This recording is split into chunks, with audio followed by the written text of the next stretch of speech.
അതിനുശേഷം പോയത് അന്റാർട്ടിക്കയിലെ മൗണ്ട് വിൻസൺ ആണ്. അത് കയറുന്ന ആദ്യത്തെ മലയാളിയും കൂടെ ആവാനുള്ള ഭാഗ്യം എനിക്കുണ്ടായി.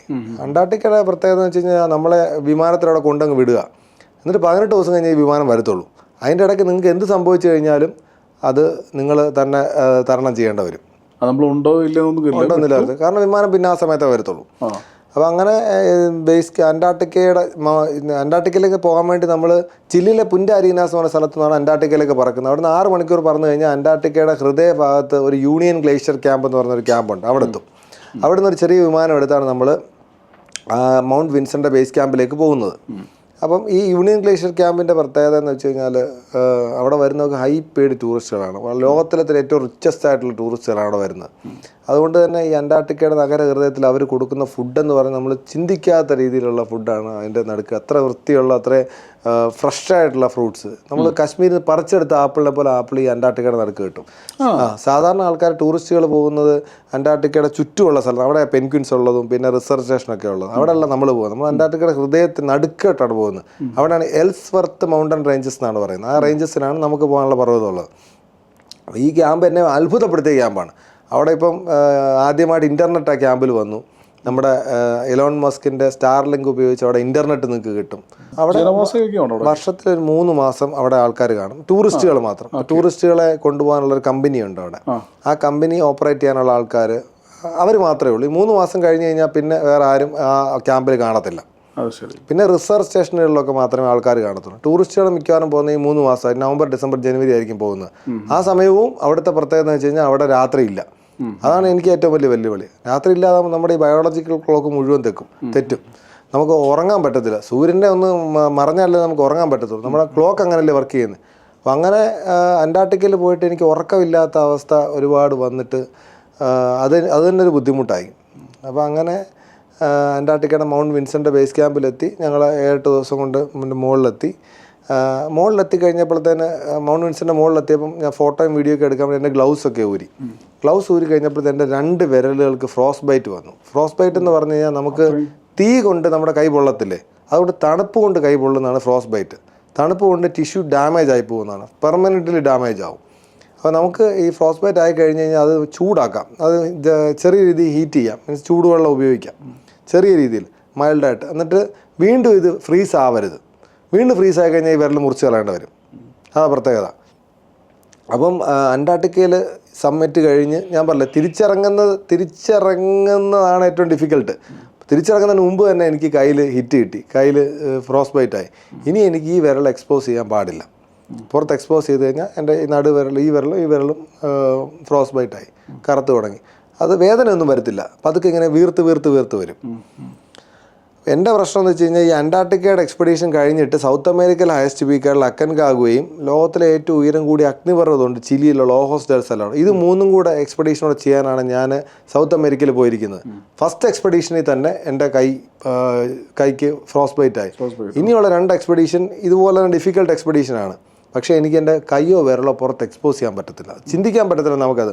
ഭക്ഷണം കഴിക്കണേ കൈ എടുക്കണം, രാത്രി നമ്മൾ ഒന്ന് പുറത്തിറങ്ങി യൂറിൻ പാസ് ചെയ്യണേ പോലും നമ്മൾ ഗ്ലൗസ് ഊരണം.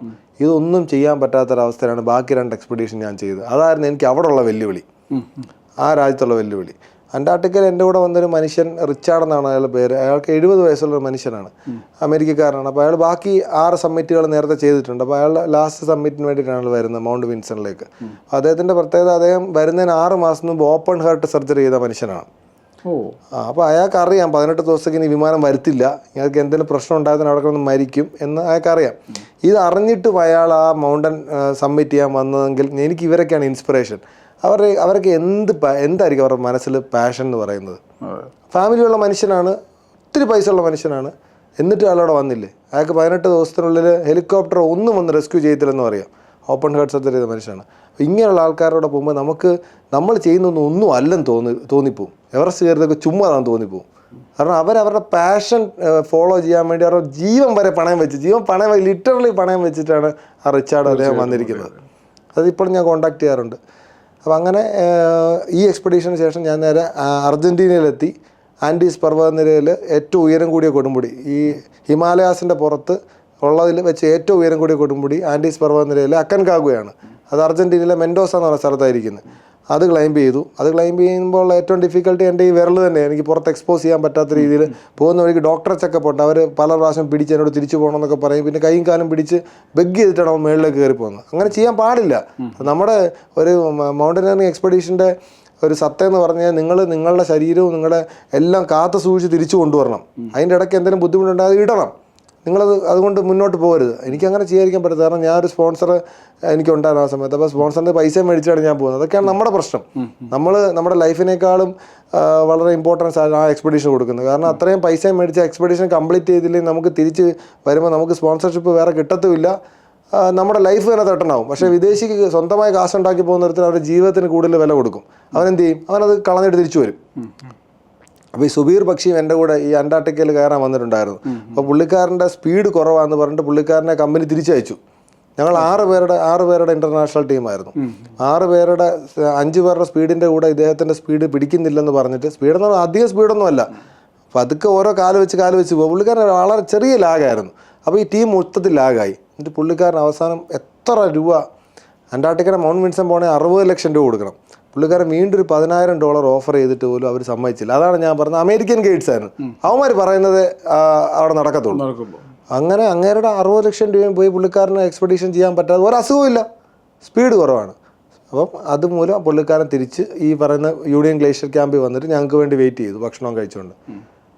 ഇതാണ് അന്റാർട്ടിക്കയുടെ അവസ്ഥ. അന്റാർട്ടിക്കയിൽ പിന്നെ പുറത്തുനിന്നുള്ള ജീവികളൊന്നും കൊണ്ടുപോകാൻ സമ്മതിക്കത്തില്ല. അങ്ങനെ ഒരുപാട് ഈ അന്റാർട്ടിക്ക നിലനിൽക്കുന്നതിന് അന്റാർട്ടിക് ട്രീറ്റിയുടെ പുറത്താണ് നിൽക്കുന്നത്.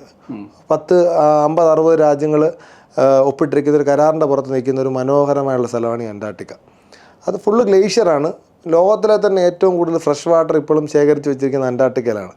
അപ്പം അവിടെ ഈ അന്റാർട്ടിക്ക ഒരു സഹാറ ഡെസേർട്ടിനേക്കാളും വലിയ മരുഭൂമിയും കൂടെയാണ്. അതാണ് എൻ്റെ പ്രത്യേകത. It's a desert. കാരണം അവിടെ അങ്ങനെ മഞ്ഞ് പെയ്യാറില്ല. പക്ഷെ ഞങ്ങൾ പോയ സീസണിൽ മഞ്ഞ് പെയ്തു. അപ്പോൾ അവർ പറഞ്ഞു വെച്ചാൽ ഇപ്പോൾ ക്ലൈമറ്റ് ഇങ്ങനെ മാറിക്കൊണ്ടിരിക്കുകയാണ്. അപ്പോൾ അതുകൊണ്ടാണ് ഇവിടെ മഞ്ഞ് പെയ്യുന്നത്. മഞ്ഞ് പെയ്യാത്ത സ്ഥലമാണ് അന്റാർട്ടിക്ക.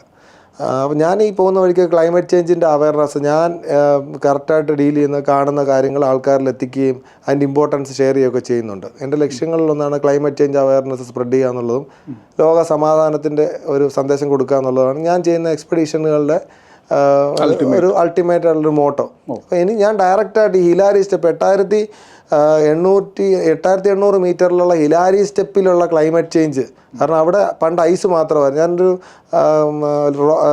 റോക്കിൽ തെന്നിയടിച്ച് ഡെഡ് ബോഡിയുടെ അടുത്ത് വീണെന്ന് പറഞ്ഞില്ലേ, പണ്ട് അവിടെ എല്ലാം ഐസായിരുന്നു. 8800 മീറ്റർ ഉയരം, 8.5 മീറ്റർ മുകളിലത്തെ കാര്യം, 8 ബുർജ് ഖലീഫയുടെ മുകളിലത്തെ കാര്യമാണ് ഞാനീ പറയുന്നത്.